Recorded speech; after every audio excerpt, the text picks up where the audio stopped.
Assalamualaikum warahmatullahi wabarakatuh. Bagaimana? Waalaikumsalam. Waalaikumsalam warahmatullahi wabarakatuh. Sehat semuanya? Alhamdulillah. Sehat, Sehat, Pak. Pak. Jan. Ingat jargon. Fisika itu mudah dan menyenangkan, bukan? Ada yang Bukan. bukan. Oke, sebelum mulai pembelajaran, mari kita baca doa yang dipimpin oleh Ginanjar. Silakan, Ginanjar. Baik teman-teman, sebelum memulai pembelajaran hari ini, mari kita berdoa menurut agama dan kepercayaan masing-masing. Berdoa dipersilahkan. Berdoa dapat diakhiri. Terima kasih, Ginanjar. Oke, sebelum memulai pembelajaran, saya akan mengecek kehadiran Bapak siswa semua. Tangannya seperti ini ketika kalian siap mengikuti pembelajaran. Oke, paham ya?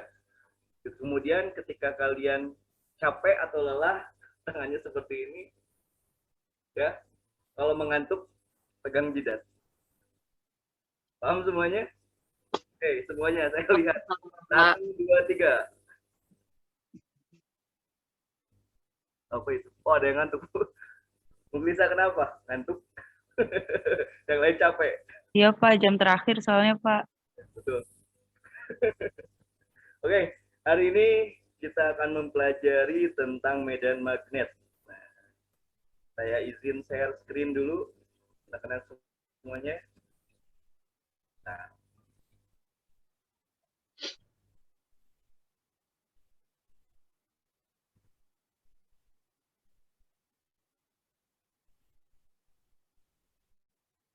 Terlihat muncul ya? Sudah Pak.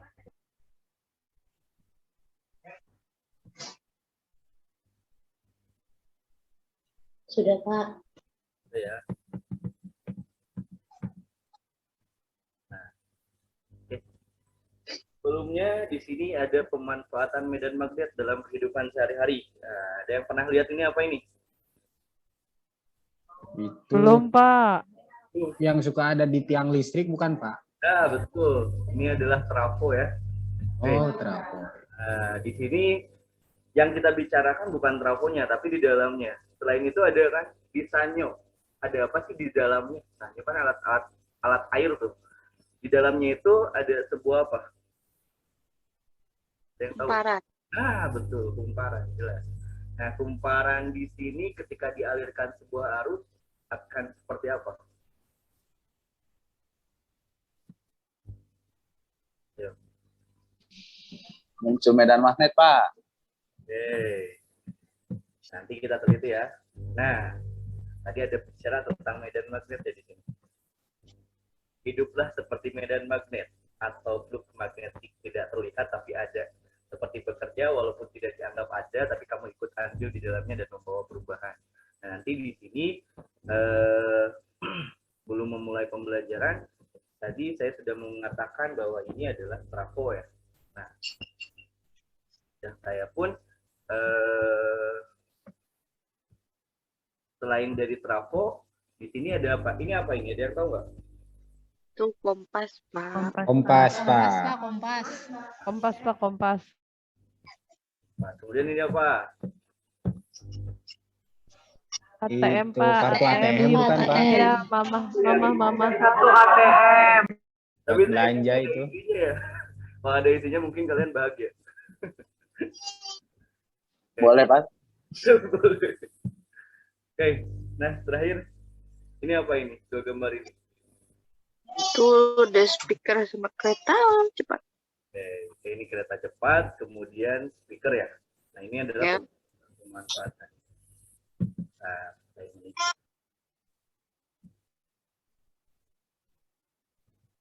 Oke. Lihat ya. Nah, tujuan pembelajaran yang akan kita bahas di sini mengenai pengamatan secara langsung melalui YouTube tentang arah medan magnet ya. Kemudian solenoida, toroida, dan kemanfaatannya dalam kehidupan sehari-hari. Nah, oke. Saya share di sini bentar KPD-nya. Saya share dulu di sini LKPD yang akan saya sampaikan ke kalian. Tujuan pembelajarannya saya sudah sampaikan tadi, kemudian yang akan saya sampaikan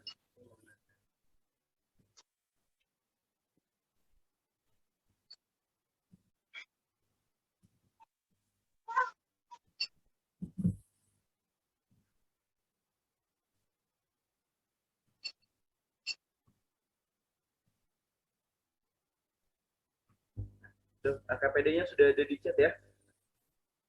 Sudah ada ya? Ya, sudah ada, Pak. Oke. Silakan nanti berkelompok di sini. Saya sudah bagi Bu ini Ginanjar Muflisa, kemudian Iin, Lina sama Hikmatul, Mutia, Imam dan Irahayu. Nah, silakan nanti berkelompok 3 orang ya. Nah, coba lihat di LKPD-nya semuanya. Saya izin share juga biar kalian tahu dan melihat. Di sini ada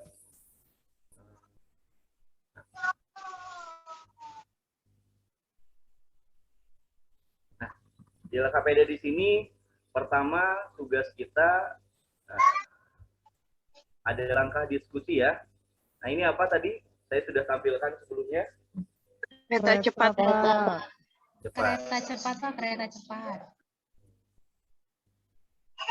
Saya akan perlihatkan sebelum kalian bisa menjawab rangka diskusi 1. Coba perhatikan video ini ya.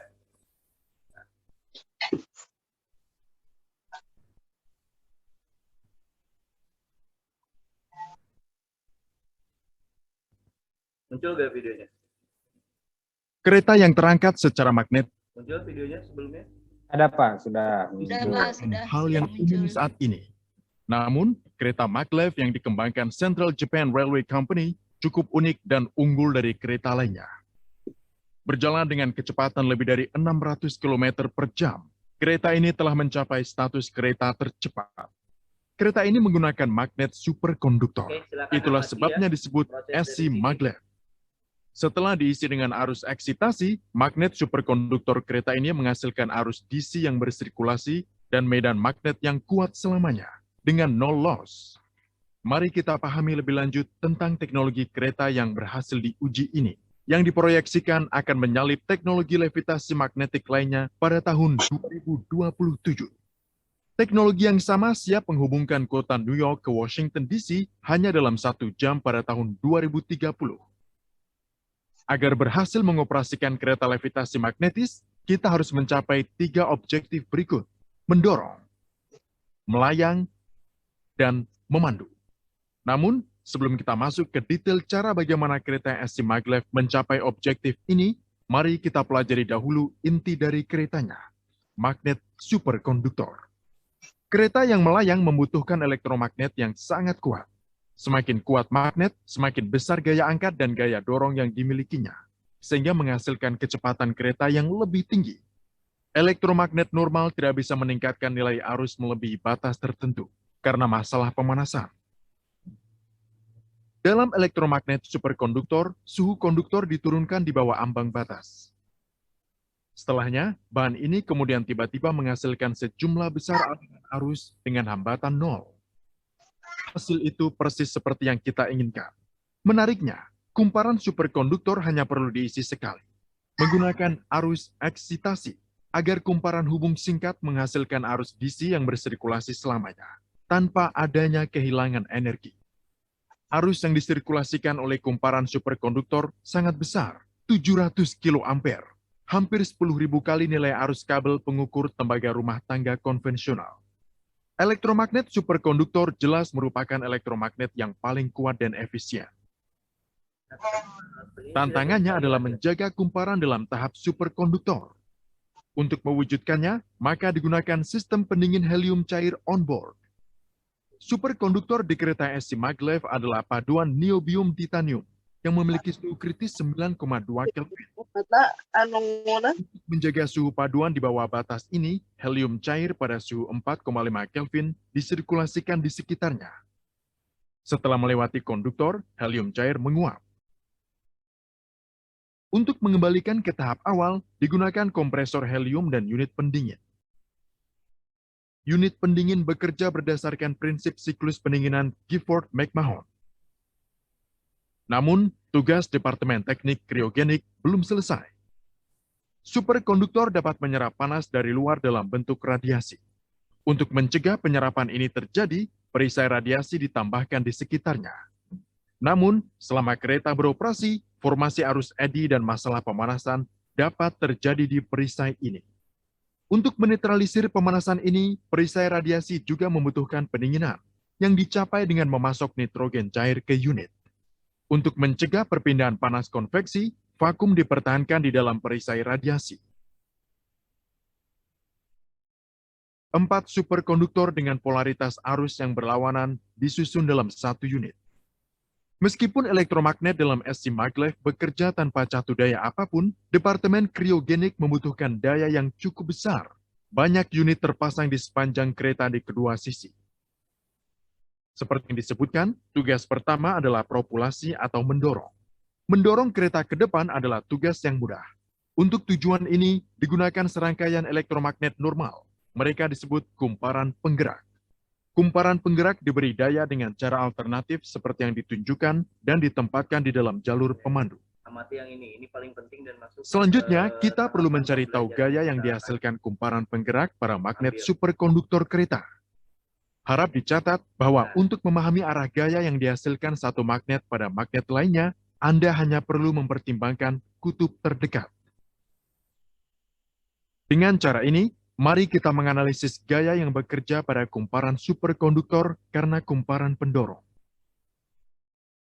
Jika Anda mengambil hasil dari semua gaya ini, gaya total akan mengarah ke depan, sehingga kereta bergerak maju.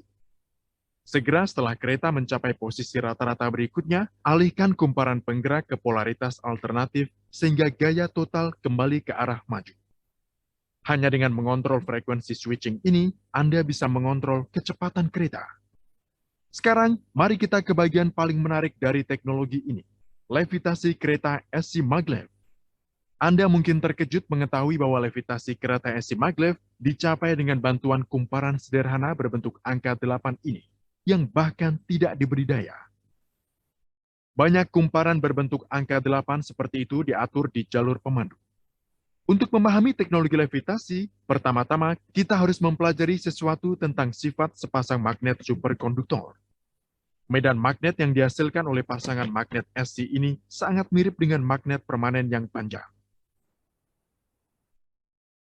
Jadi untuk penyederhanaan analisis, mari kita ganti pasangan ini dengan magnet batang panjang.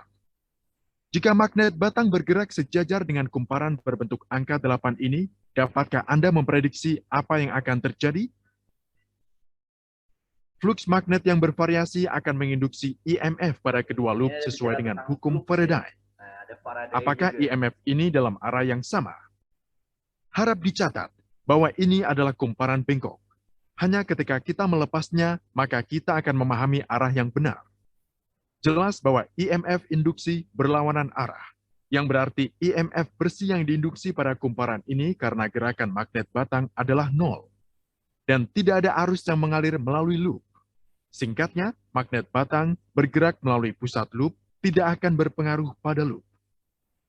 Sekarang perhatikan kasus yang sama, tetapi kali ini magnet sedikit offset ke loop, seperti yang ditunjukkan. Di sini, loop bawah menghadapi flux magnet dengan kekuatan lebih tinggi, yang berarti IMF yang diinduksi pada loop bawah akan lebih tinggi daripada di atas. Kekuatan yang lebih tinggi ini juga berarti bahwa arus bersih akan mengalir melalui loop. Aliran arus ini menghasilkan kutub selatan pada loop atas dan kutub utara pada loop bawah. Jika Anda menganalisis interaksi gaya antara kutub magnet, jelas bahwa gaya ke atas yang dihasilkan dikenakan pada magnet superkonduktor. Jika gaya ini lebih besar dari tarikan gravitasi, magnet akan bergerak ke atas. Ya, pergerakan magnet superkonduktor paralel yang diimbangi dengan kumparan berbentuk angka 8 menghasilkan levitasi. Saat magnet bergerak ke atas, perbedaan antara nilai IMF dan aliran arus dalam loop berkurang. Yang berarti gaya pada loop juga berkurang. Akhirnya, Ketika gaya ke atas menjadi sama dengan tarikan gravitasi, keseimbangan magnet atau kereta telah mencapai levitasi. Teknisi Jepang mencapai levitasi 3,9 inci menggunakan teknologi ini. Jelas, semakin tinggi kecepatan kereta, semakin besar gaya levitasi, yang berarti bahwa ketika kereta dalam keadaan diam, kereta tidak dapat melayang. Inilah sebabnya mengapa kereta SC Maglev menggunakan ban normal untuk start dan operasi kecepatan rendah. Ketika kereta mencapai kecepatan ambang, ban ditarik kembali, karena gaya elektromagnetik cukup kuat untuk mengangkat kereta. Selanjutnya muncul pertanyaan tentang panduan kereta api. Panduan berarti kereta harus selalu berada di tengah, harus bergerak tanpa menabrak dinding samping. Dengan kata lain, harus mencapai stabilitas lateral. Teknisi Jepang mencapai stabilitas ini dengan cukup mudah, yaitu menghubungkan kumparan berbentuk angka 8 yang kita lihat sebelumnya seperti yang ditunjukkan. Jika kereta berada di tengah, IMF induksi pada kumparan kanan dan kiri akan sama dan tidak ada arus yang mengalir melalui kumparan interkoneksi. Namun, misalkan kereta telah bergerak sedikit ke arah kanan. Pergeseran ini akan menyebabkan perbedaan IMF antara kumparan kanan dan kiri, sehingga kumparan interkoneksi mengalami aliran arus. Aliran arus melalui kumparan interkoneksi akan secara drastis mempengaruhi aliran arus di kedua loop bawah, dan dengan demikian mempengaruhi kekuatan kutub dari setiap loop. Mari kita analisis gaya yang bekerja di kereta sekarang. Anda bisa melihat bahwa komponen vertikal. Sampai situ saja, karena kalau sudah masuk gaya, kita sudah masuk ke gaya magnetik atau gaya Lorentz. Ya. Nah, tadi yang kita simpulkan di sini adalah... Maaf, suaranya kurang kencang. Cek, kedengeran suaranya sekarang? Tidak, ayo. Suaranya kedengeran sekarang? Kecil, Pak. Masih kecil? Iya. Oh, mungkin karena ini kita matiin dulu ini. Kedengeran sekarang? Jelas? Halo, cek. Udah, Pak. Jelas sekarang? Oke. Tadi di video yang tadi kita hanya melihat hal-hal mengenai dari Faraday-nya itu sendiri, kemudian dari sifat medan magnetiknya itu seperti apa, dan konduktor kuat itu seperti apa. Nah, nanti kalian silakan di LKPD di situ. Nah, ini di LKPD silakan diskusikan nanti yang tadi sudah saya bentuk kelompoknya. Langkah diskusi 1 tentang apa yang kalian dapat dari kereta maglev, kemudian apa itu superkonduktor dan lain-lain. Di sini ada ya pertanyaan-pertanyaan yang harus kalian jawab dengan menonton itu.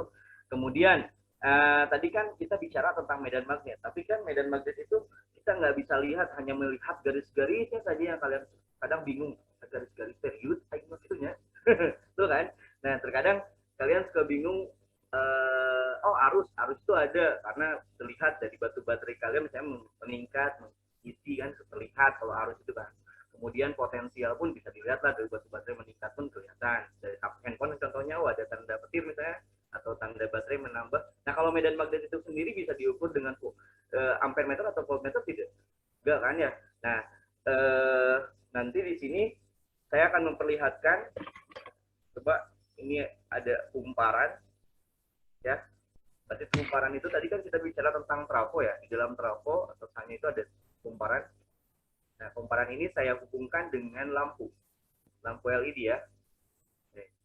Kemudian, nah, yang satu kumparan ini terhubung langsung ke potensial. Kalau saya praktekkan langsung ini agak sedikit ribet ya. Nah, saya udah video di sini bentar. Udah video kan di sini.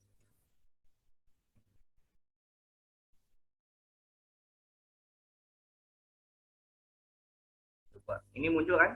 Oke, muncul ya. Nah, kumparan yang satu saya hubungkan langsung dengan, nah ini bekas dari apa namanya lampu neon.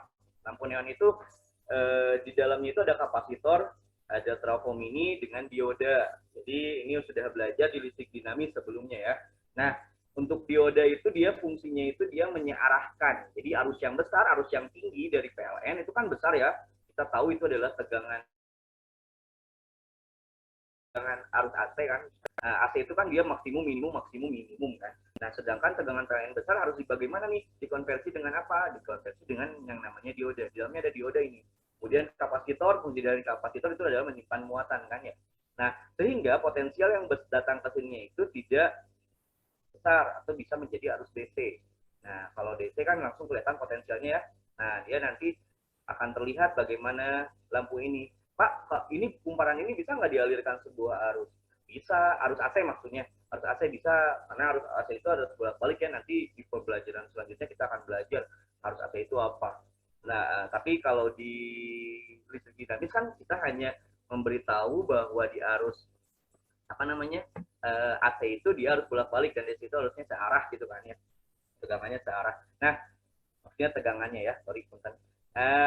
Ketika saya dekatkan kumparan ini, nah, kalau ininya dialirkan sebuah arus AC, lampunya itu akan nyala mati. Kenapa? Karena dia mencapai tegangan maksimum, minimum, tegangan maksimum dan minimum. Tapi kalau misalnya sekarang saya menggunakan apa yang namanya kumparan, oke, sekarang kita coba dekatkan kumparan ini jauh ya, dia tidak apa namanya, tidak terhubung langsung dengan potensial. Coba saya dekatkan, oke. Jadi apa? Prok.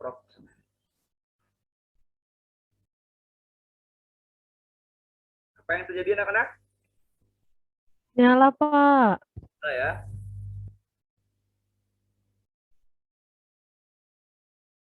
Wah, sulap ya, Pak. Keren, Pak, keren. Salah. Keren, Pak. Oke. Nanti ketika kalian kuliah di manapun, ya, kamu boleh coba ini. Kenapa? Ini akan membantu kalian ketika nanti kamu itu kuliah di fisika, teknik elektro. Kenapa? Karena kita kalau misalnya tidak punya power supply, kamu bisa gunakan ini. Ini aman, insya Allah aman. Ya. Nah, jadi potensialnya pun kamu bisa pilih nantinya di sini. Kamu harus sambungkan. Oh, kalau mau ini langsung aja ke dioda dengan tegangannya. Tapi kalau misalnya arus AC, dia tegangan ke tegangan. Tapi biasanya ini panas nih dan kebakar. Tapi kalau dia langsung ke arus AC. Oke. Nah, itu medan magnetnya. Jadi medan magnet itu apa? Oke, kalau kamu ingin tahu medan magnet itu apa, silakan dia saya KPD-nya. Kamu isi terlebih dahulu dan saya akan simpulkan nanti di akhir. Kamu harus cari tahu sendiri sebelumnya. Kemudian coba lihat kita ke LKPD dulu. Di LKPD di sini pun ada diskusi 2. Diskusi 2 itu ini ada pertanyaan, hukum apa yang berlaku pada demonstrasi tersebut, jelaskan apa yang kamu dapat dari demonstrasi tersebut. Kemudian ada langkah diskusi, kemudian di sini untuk menentukan arah medan magnet. Nah, ini untuk bantuan apa? Ingat di sini bantuannya cari dengan handout-nya, saya sudah kirim, nanti handout-nya saya kirim. Kemudian silakan nanti berdiskusi bagaimana menggunakan kaidah tangan kanan. Kaidah tangan kanan bagaimana sih? Nah, terus langkah terakhir kalian itu silakan kalian diskusi dan kemudian saya akan bagaimana cara membantu kalian untuk mencari referensi. Ini bisa digunakan karena di sini ada kereta maglev ya. Kenapa saya bicara tentang kereta maglev? Karena itu menggunakan sistem medan magnet. Kita bicara tentang medan magnet. Tapi medan magnet itu apa? Silakan kalian diskusi ya. Saya akan arahkan. Oke, coba nanti kamu ambil ke sini, masuk Google Scholar. Ya. Nah, pada Google Scholar di sini, klik dulu. Nanti kamu cari kata kuncinya, kereta maglev. Tuh, ini ada kan? Nah, rancangan prototipe kereta maglev. Oh, ini keren. Kalau kalian bisa sebagai siswa membuat rancangan seperti ini akan berasa Indonesia akan punya kereta maglev buatan Indonesia nantinya. Jadi nanti kamu masuk ke teknik, mungkin teknik penerbangan, teknik apa ya, teknik mesin kan, kamu bisa bikin di sini contoh dari rancangan prototipe kereta maglev itu kayak gimana. Kamu bisa lihat di sini. Rancangannya itu menggunakan apa saja. Ini kan ilmunya nanti jadi luas ya. Jadi pemanfaatan apa yang kamu pelajari tentang medan magnet itu luas ternyata. Bukan hanya kamu belajar rumus, seriusnya. Benar. Berarti hal yang tentang apa? Yang dibicarakan di Instagram atau TikTok itu ketika itu mudah dan menyenangkan bukan ya. Jadi di sini kamu bisa lihat ada prototipenya kan tuh, lengkap semuanya. Silakan kamu lihat dari kajian literatur tentang kereta maglev itu sendiri ya. Nah, kemudian dari apa yang saya tadi demonstrasikan mengenai apa namanya kumparan dengan kumparan itu membuktikan tentang apa, Bapak?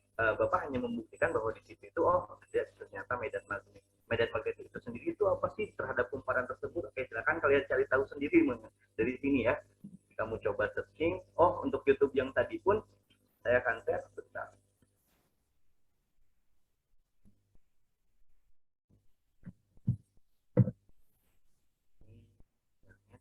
Ada di situ sebenarnya lesik namanya tentang kereta maglev.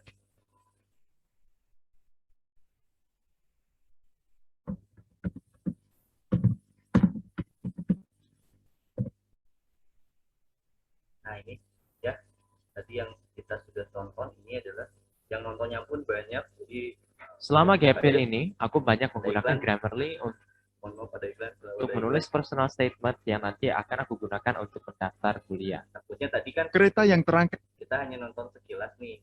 Nanti kamu coba tonton kembali biar kamu apa namanya bisa melihat lebih dalam dari kereta cepat itu sendiri.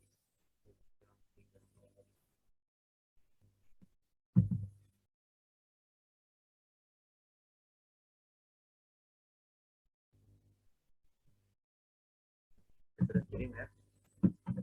Oke.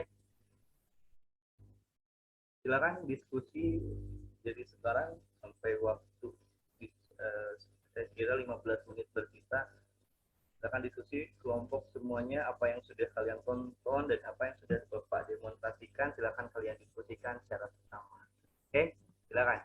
Kalau ada yang mau bertanya, silakan bertanya ya.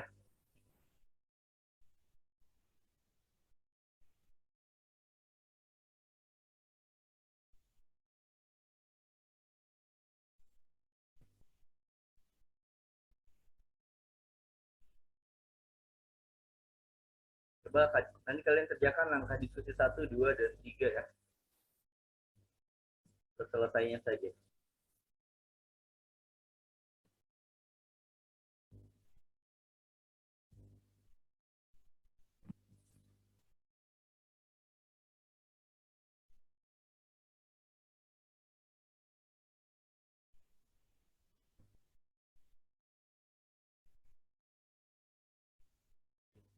Dulu ya.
Oke, sudah diskusinya. Setelah selesai, silakan nanti diskusikan. Boleh di rumah, selesaikan di rumah, tapi ingat dengan durasi videonya, kamu sudah berkelompok atau tidak, minimal ada 1-5 menit. Kemudian saya akan mengundi nanti kelompok siapa yang tampil. Sisanya, kalau nggak tampil, gimana Pak yang sisanya? Yang sisanya itu kalian wajib bertanya. Jadi ada timbul interaksi dan komunikasi yang baik antara siswa, antara siswa dan lain. Oke, izin. Saya sudah. Nah, nanti yang perwakilan Pak Imam, Ginanjar dan ini ya. Silakan siap-siap. Siapa dulu yang akan tampil?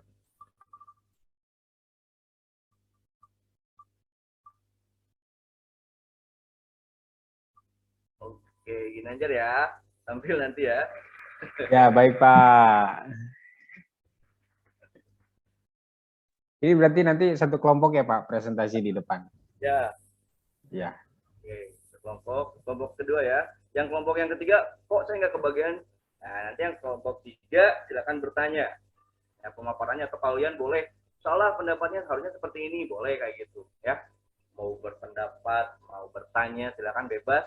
Kita buka diskusi nanti di pertemuan selanjutnya, oke? Oke, ini untuk kelompok kedua.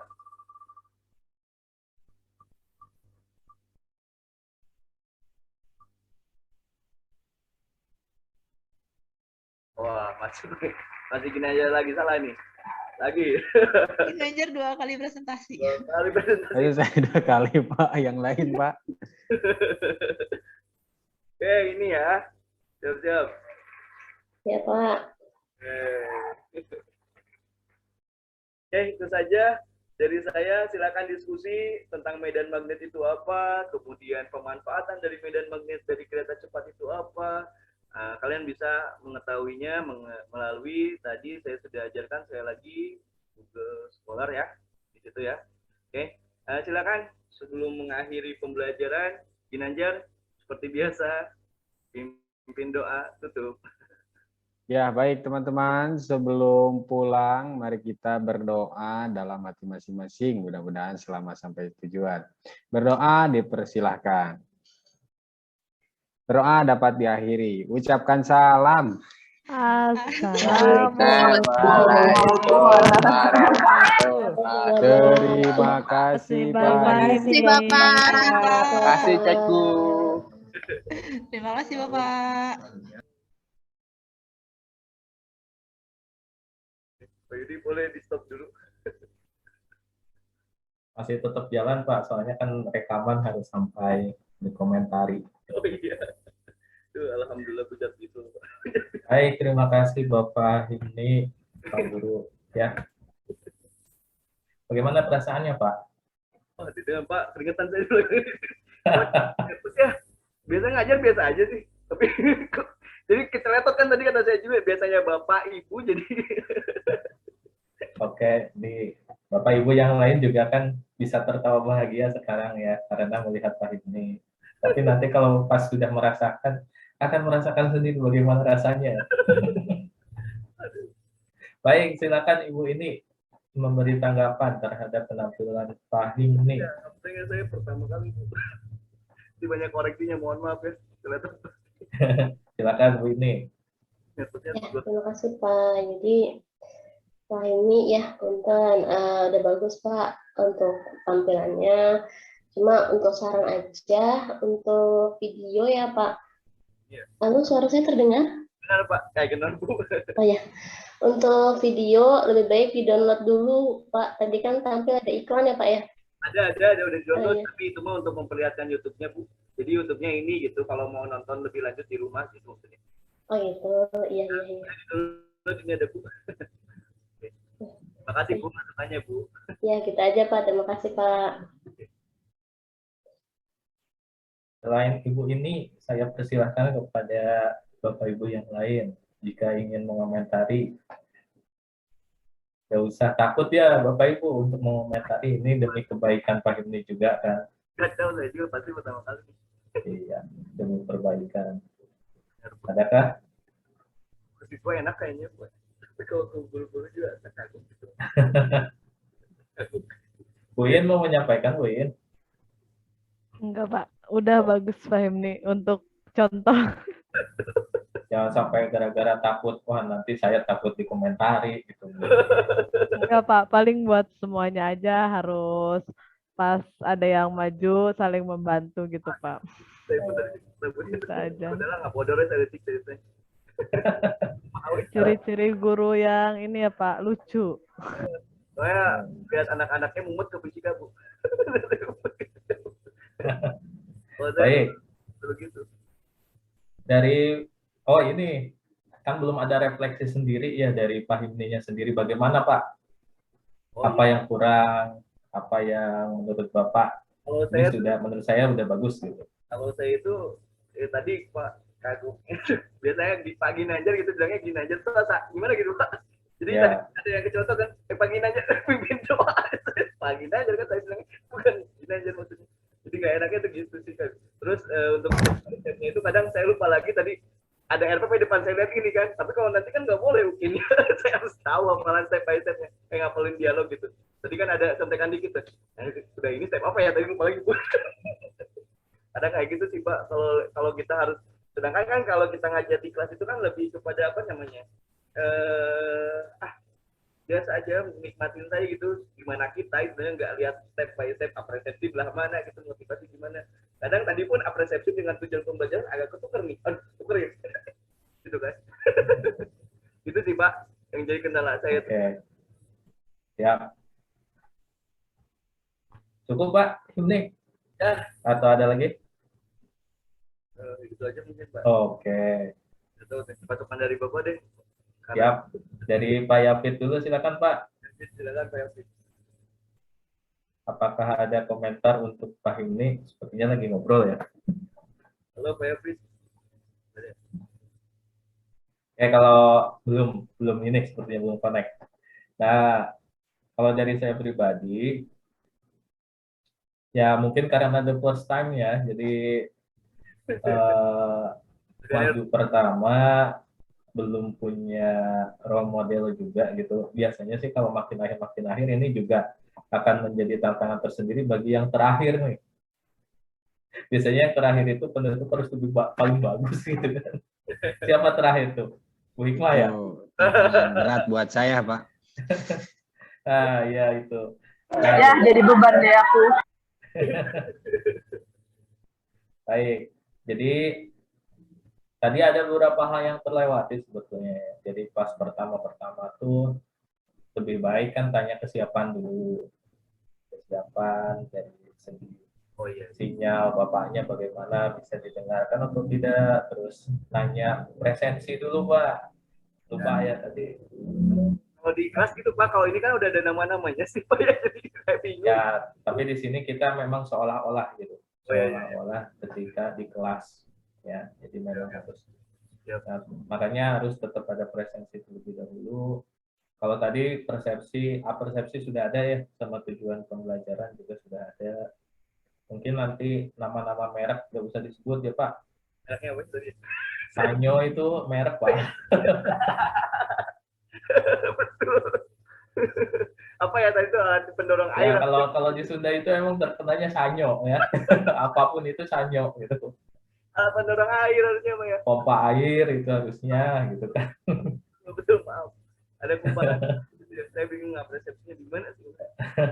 Ya salah satu itu. Terus yang kedua itu terkait ini video, kalau bisa itu potong-potong saja. Jadi jangan terlalu lama ya.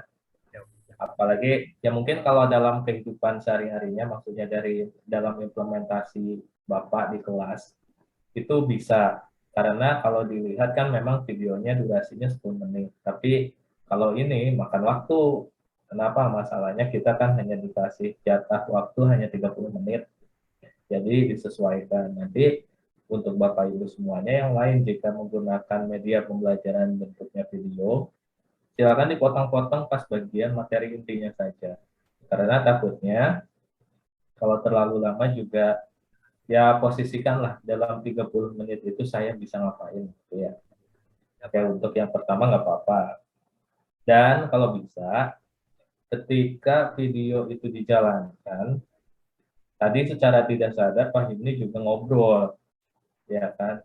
Akhirnya tumpang tindih gitu Pak. Nah kebetulan suara Pak Himni lebih kecil daripada si videonya. Akhirnya instruksinya Pak Himni itu tidak terdengar dengan jelas.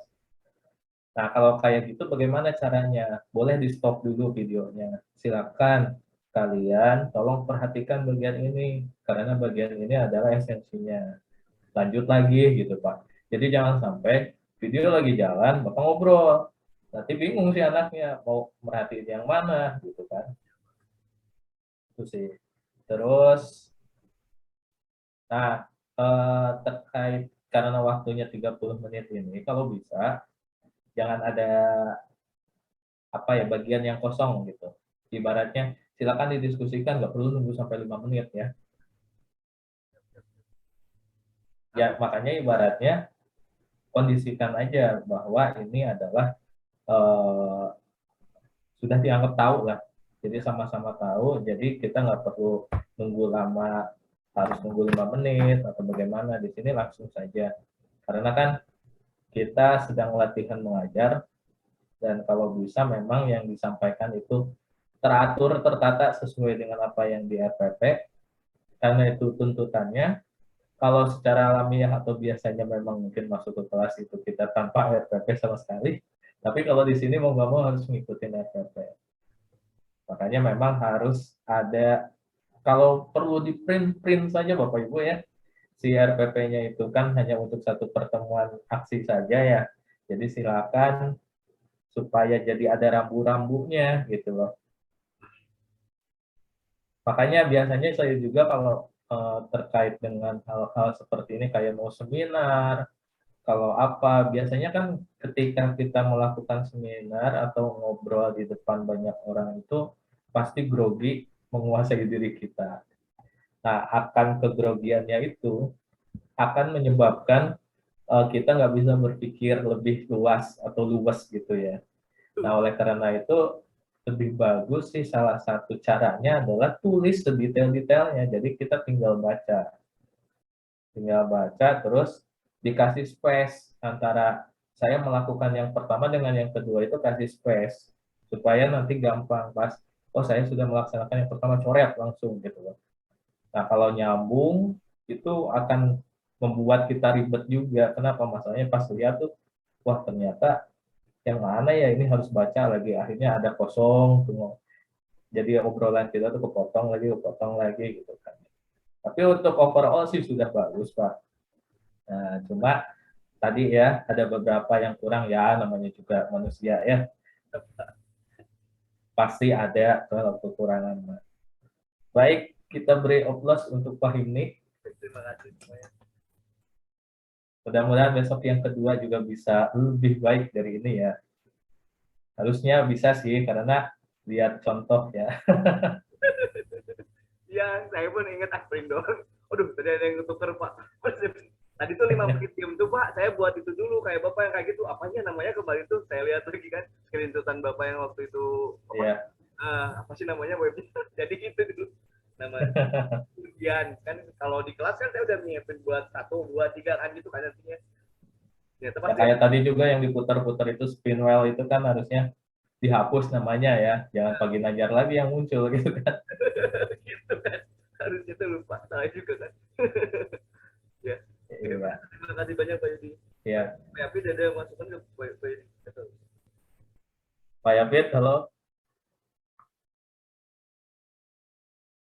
Sepertinya saya ngobrol deh. Kalau dari sisi ininya Pak, tadi itu persepsinya terkait apa ya? Persepsinya saya memperlihatkan tadi gambar-gambar gitu Pak. Jadi apa kalian tahu tembaga gitu maksudnya trafo itu apa, fungsi dari trafo itu apa, terus tembaga di dalamnya itu fungsinya untuk apa sih gitu kan istilahnya. Kemudian fungsi dari lilitan-lilitan yang ada di dalam situ ketika dialirkan sebuah arus bagaimana gitu. Ini tuh poin pentingnya yang disampaikan Pak Himni itu subbabnya tentang apa Pak? Dan magnet dan jadi medan magnet pada kawat berarus, solenoida, toroida, kemudian hukum Faraday Pak. Oke. Selama 2 pertemuan nantinya yang diharapkan itu. Tapi kalau untuk yang di peer teaching-kan ini, ya, untuk di peer teaching-kan ini itu sampai anak-anak itu mencari tahu sendiri dulu kan kata Bapak kan ya? Ya. Mencari tahu sendiri itu tentang medan magnet itu fungsinya itu selain dari tadi yang saya demonstrasikan itu kan medan magnet seperti itu dilihat dari lampu kan. Kemudian penerapan medan magnet pada kereta magnetnya itu sendiri untuk apa sih? Nah kemudian kan nanti saya di akhir itu kan saya nanti mengevaluasi. Jadi ketika dialirkan sebuah kawat berarus itu ketika dialirkan kawat yang dialirkan sebuah arus akan menghasilkan medan magnet. Mana medan magnet yang masuk dan mana medan magnet yang keluar gitu. dan cross dan dot. Saya akan jelaskan juga sekalian Pak. Tapi anak-anak nanti di LKPD-nya itu menjawab dulu, biarkan dia menjawab dulu, walaupun salah atau keliru bagaimana nanti silakan berdebat dulu gitu Pak. Ya di pertemuan kedua itu. Jadi pertemuan kedua itu anak-anak berdebat mengenai hasil diskusi pengamatan video, kedua demonstrasi yang saya lakukan, ketiga diskusi tentang latihan-latihan bagaimana misalnya kawat berarus itu kawat yang dialirkan sebuah arus itu medannya kemana sih, kalau ke arah kanan misalnya arusnya kan di sini ada Pak di LKPD-nya. Saya izin share. Ya, tadi saya juga sudah lihat untuk LKPD-nya. Cuma memang karena yang menjadi poin apa ya, pendalaman materinya itu terkait medan magnet di sekitar kawat gitu kan ya. Ya betul Pak. Terus, nah jadi tadi kan videonya sebetulnya itu nyambungnya ke mana-mana ya. Banyak. Nah, banyak, terlalu banyak makanya itu. Nah, maksudnya di sini kita harus sebagai posisinya sebagai guru harus bisa membatasi gitu loh. Nanti Bapak sampai Faraday yang 8 itu ya Pak kayaknya Pak. Iya, soalnya kan kalau terkait semikonduktor terus superkonduktor itu nggak terlalu masuk sebetulnya. Terus lagi ada kaitannya dengan suhu naik, terus pakai cairan pendingin, itu sebetulnya sudah kemana-mana. Nah, yang paling penting itu adalah ketika di kereta itu dianggap sebagai kawat batang magnet katanya kan, batang magnet sehingga dia itu bisa terangkat. Terus keluar tuh gambar ininya, gambar garis-garis gaya magnetnya. Sebetulnya sampai itu sudah cukup sebetulnya. Soalnya kalau dilanjutkan ke yang lain, takutnya dampaknya itu memberikan tingkat kebingungan terhadap siswanya, karena siswanya kan belum paham sama sekali terkait. LKPD-nya saya arahkan aja ke situ ya Pak ya pertanyaan. Iya, betul Pak. Kalau itu masuk Bapak karena ada yang disebut dengan ferromagnetik kan yang itu ya. Iya.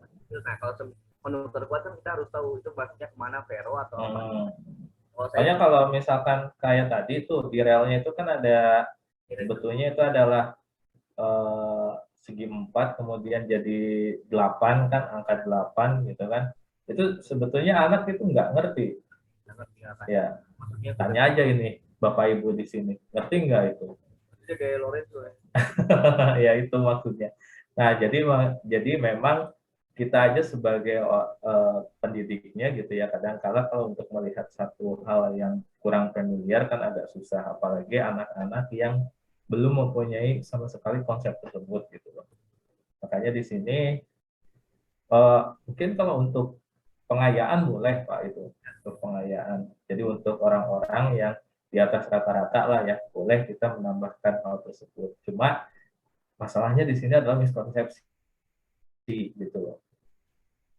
Jadi memang harus kita batasi, jangan sampai, pokoknya esensi dari miskonsepsi itu adalah konsep dasarnya jangan sampai keliru aja dulu.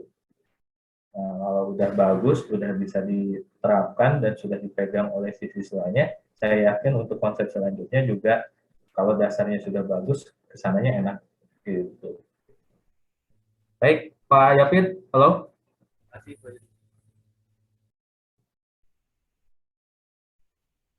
Halo Pak.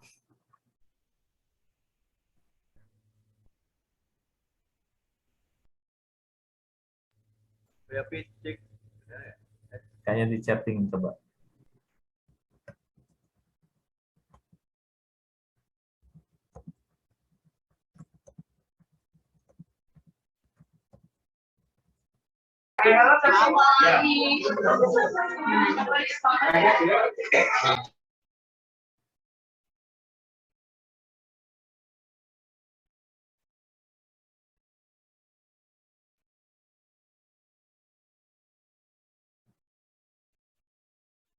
Oke, mungkin sepertinya tidak terbaca juga ya.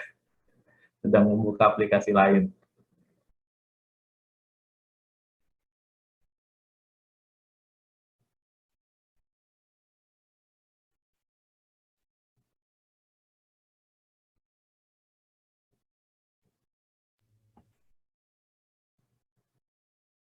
Oke, kurang lebih seperti itu Pak Himni. Atau saya skip Pak, Bu Lina. Pak mau nanya dulu bentar. Untuk Ya. itu nantinya saya skip aja gitu ya Pak ya enaknya. Kamu mending di sini nih, nanti lihatnya perhatikannya di sini gitu aja ya Pak ya mungkin. Iya, seperti itu aja Pak, di skip aja.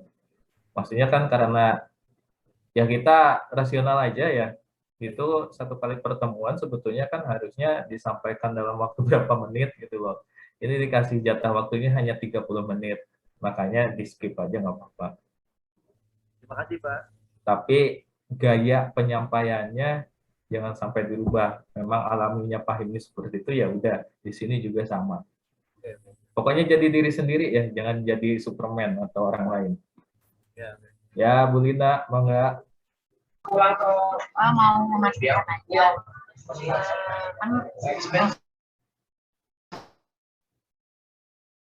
Ya Bu, nge-freeze.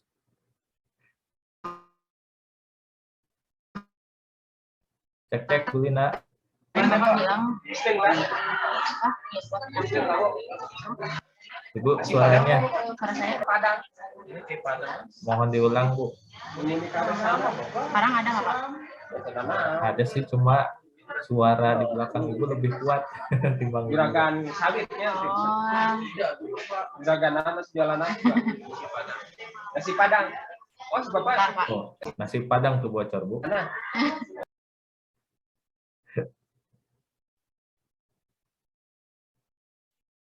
Nasi Padang.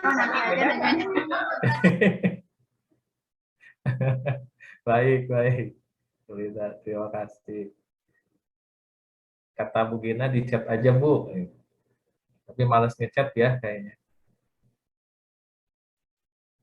Pengen langsungan biar langsung tersampaikan dengan baik. Baik, Bapak Ibu, kurang lebih seperti itu. Nah, ini sebagai percobaan. Pak Himni nggak mau tampil lagi besok kan ya? Udah dibungkus aja yang ini ya. Videonya saya buat upload. Nanti tinggal edit aja Pak, dari sini dipotong aja ya pas bagian obrol-obrol yang nggak jelasnya ini.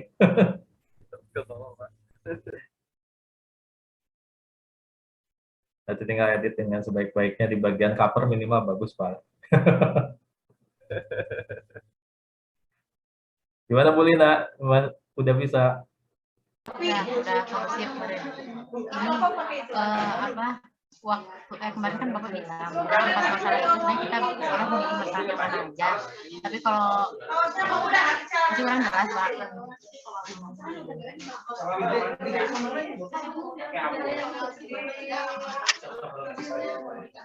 Ini Pak masih berisik ya? Iya Bu, suaranya kayak tawuran Bu. Iya emang sini. Aduh ya udah deh, di chat aja.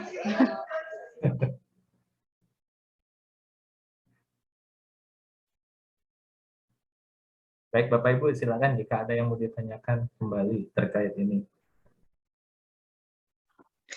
Saya nggak, bentar Bu Gina. Saya nggak stop Pak Himni ya.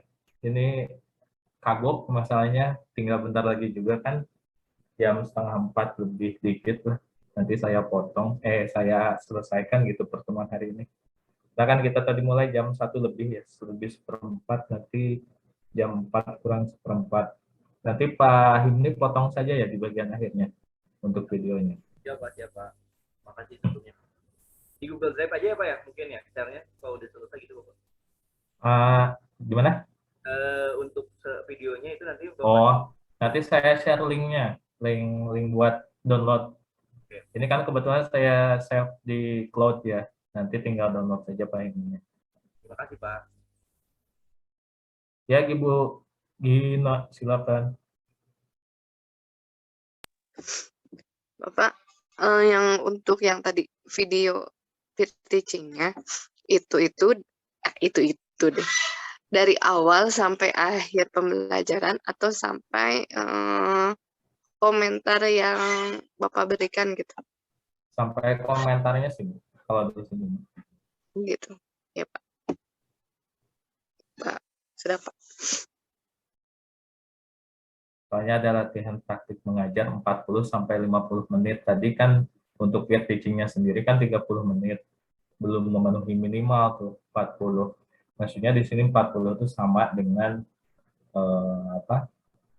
tanggapan-tanggapan gitu Bu. Kemarin juga contohnya kan sampai ada tanggapan segala ya. Sampai sejam tuh. Gitu. Oke, ini pertanyaan dari Bu Lina. Boleh milih masalah motivasi nggak, Pak?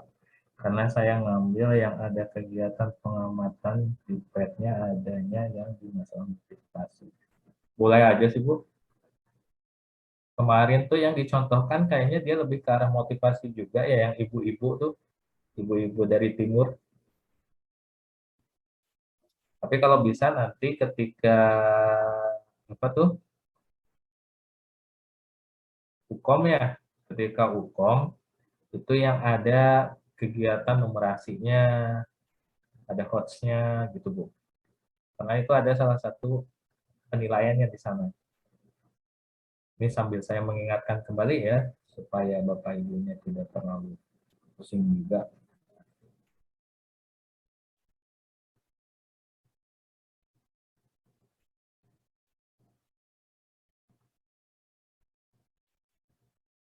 Nah ini, kalau UKOM kan terkait dengan kerangka berpikir Bapak Ibu yang dibuat, kemarin saya minta Bapak Ibu buat ya, dari kemampuan ini loh. Nah, mengidentifikasi masalah, penyebab masalah, penentuan penyebab masalah, eksplorasi, penentuan solusi, membuat rencana aksi. Rencana aksi itu adalah perangkat Bapak Ibunya sendiri. Kemudian membuat rencana evaluasi yang tadi sudah disampaikan oleh Pak Imam, dipaparkan Pak Imam. Nah, penguasaan materi yang mendukung HOTS, materinya ya, yang mendukung HOTS. Bukan masalahnya terkait HOTS, bukan. Tapi materinya sudah bisa menyampaikan ke tingkat HOTS atau enggak gitu loh. Dari mana? Nanti Bapak Ibu bisa tunjukkan lewat si apa tuh kegiatan pembelajarannya boleh, atau di dalam sebetulnya sih lebih di dalam kegiatannya ya, kegiatan pembelajarannya itu ada HOTS-nya, atau dari indikatornya juga bisa. Nah, kemudian penguasaan literasi numerasi. Nah, ini di dalam kegiatannya juga, kegiatan pembelajaran. Kemarin sudah saya sampaikan dalam kurung, misalkan di bagian orientasi masalah itu anak-anak mencari sumber-sumber literatur gitu kan ya, dalam kurung literasi. Boleh seperti itu. Nah, kemudian kemampuan mengintegrasikan feedback dalam pembelajaran. Nah, TPEC itu sendiri sebetulnya kan integrasi teknologi ke dalam pembelajaran. Nah, jadi kalau bisa setiap apapun itu yang minimal ada teknologinya. Misal tadi permasalahan Bu Lina hanya dimotivasi, kalau bisa yang lain ada tambahan Bu, minimal ada video kayak atau apa kayak gitu. Ini Pak, Ya. soalnya yang kalau saya amati gitu, walaupun masalahnya motivasi, tapi di dalamnya juga tetap ada literasi-literasinya kan Pak? Ya, boleh sih Bu, yang mana aja, yang penting kalau saya menyarankan supaya ini terpenuhi aja. Meskipun masalah Ibu tentang motivasi gitu ya, tetapi kan yang diminta adalah ini, jadi ya minimal materinya ada hotsnya gitu. Kemudian ada literasi numerasinya, ada TPEC-nya juga gitu. Gak masalah Ibu mau pakai perangkat yang manapun. Ya boleh, Nak.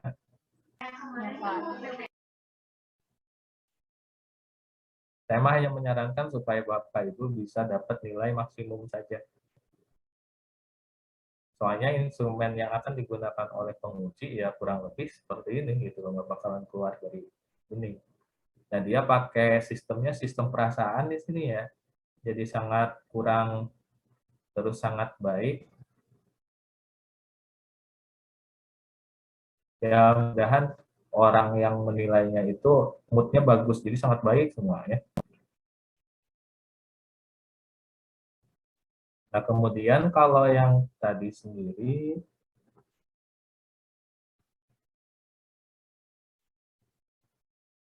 peer teaching. Peer teaching ini kan melakukan persepsi, kemudian menstimulasi siswa untuk mengenali masalah dan akar masalah. Jadi sebetulnya ini Bapak Ibu tinggal sesuaikan saja dengan langkah-langkah yang ada di RPP. Karena kalau Bapak Ibu menggunakan PBL ya sudah pasti sesuai dengan ini gitu. Tidak usah mikir lagi. saya harus ngapain, gitu kan? Membentuk kelompok kerja, menggunakan metode model, terus feedback ya, mengembangkan variasi interaksi, ngajakin anak main kuis, pretest pakai kuis boleh, itu salah satu variasi interaksi juga, memanfaatkan waktu, mengorganisasi, ini decision making, volume dan intonasi suara, penggunaan bahasa, analogi ya, jangan lupa, nonverbal, berpakaian, penguatan, sama keterampilan menutup pembelajaran. Nah, itu untuk peer teaching. Menurut Pak ini sudah muncul semua belum tadi? Nggak tahu Pak, ada sedikit-sedikit. Mungkin Tadi analogi ada nggak Pak? ada menganalogikan apa itu dari demonstrasi kan bisa menganalogikan ya. Oke. Tadi Pak Analoginya Himni menganalogikannya yang terapu, Pak. Oh iya. gimana tuh Bu analoginya?